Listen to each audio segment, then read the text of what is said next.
Inflação e desemprego, parte 3, tipos de inflação. Olá, vamos falar sobre quais são os fatores, que causam a inflação.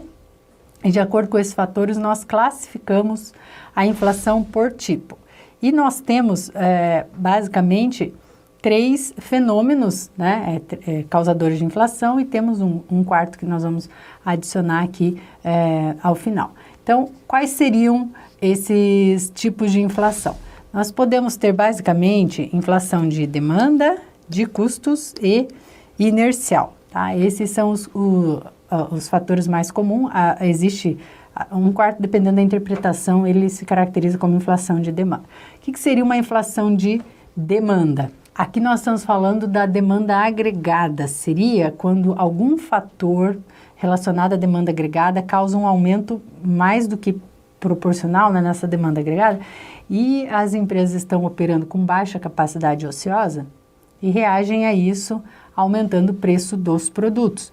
Então, por exemplo, se eu tenho estímulos ao consumo, aumento do crédito, se eu tenho um aumento muito grande dos gastos do governo, até investimentos que as empresas realizem momentaneamente, que causam uma expansão da demanda, até se concretizar efetivamente em aumento da capacidade instalada, acaba causando ali um fenômeno da inflação. Mas mais comum é que ele esteja relacionado ao consumo das famílias, tá? Portanto, esse é o pressuposto básico da macroeconomia, de que eu posso estimular a demanda agregada para ter impacto sobre o nível de renda nacional, mas ela vai ter como efeito também o aumento do nível de preços.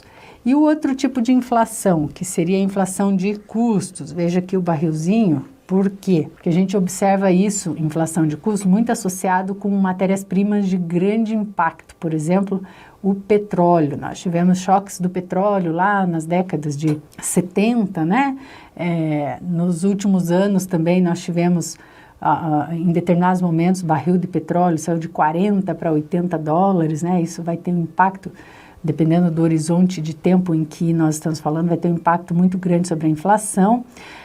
Nós podemos ter também a inflação de custos causada por aumentos na energia elétrica. Vivemos isso no Brasil nos últimos anos, continuamente, inclusive. Outros tipos de matéria-prima que possa ter, combustível, que tem impacto sobre transportes, sobre uma série de fatores ali, que acabam impactando no custo. Tá? Então, a gente também costuma dizer que é uma inflação de oferta, ao lado da oferta, Os custos de produção estão relacionados à oferta e eles vão ter um impacto muito grande ali na oferta, nos custos, e dos produtos que serão colocados no mercado.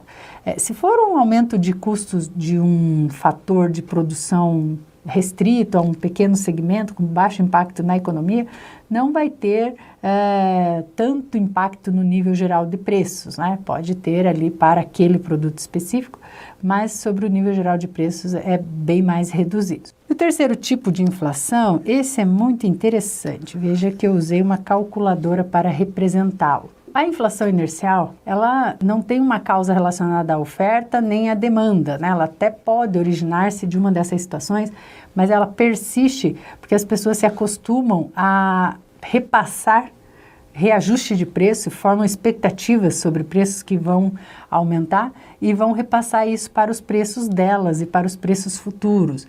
A inércia inflacionária que a gente diz, ela ocorre justamente por isso, porque os agentes econômicos estão acostumados a repassar o reajuste e eles não conseguem parar, porque todo mundo está repassando o reajuste. Se eu paro neste momento, quando vier o meu insumo, o meu custo de produção, ele vai estar com reajuste que eu não repassei ainda para o meu produto e eu preciso repassar para o meu produto, tá?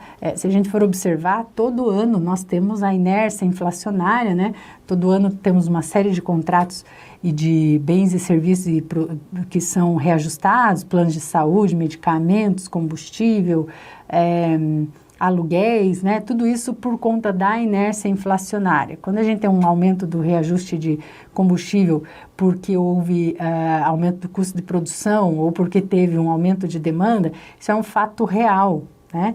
Agora, quando a gente tem o reajuste simplesmente pela inércia inflacionária, né, porque tem que reajustar, aí que a gente considera, né, e caracteriza como inflação inercial.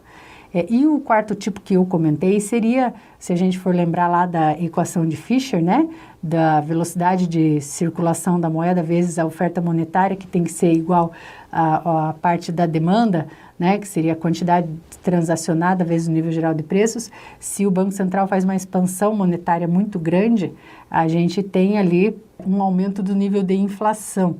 Dependendo de como é essa expansão, ela vai se caracterizar, na verdade, como a inflação de demanda, né, via crédito, via empréstimos. É isso, pessoal. Desejo a vocês bons estudos e até a próxima aula.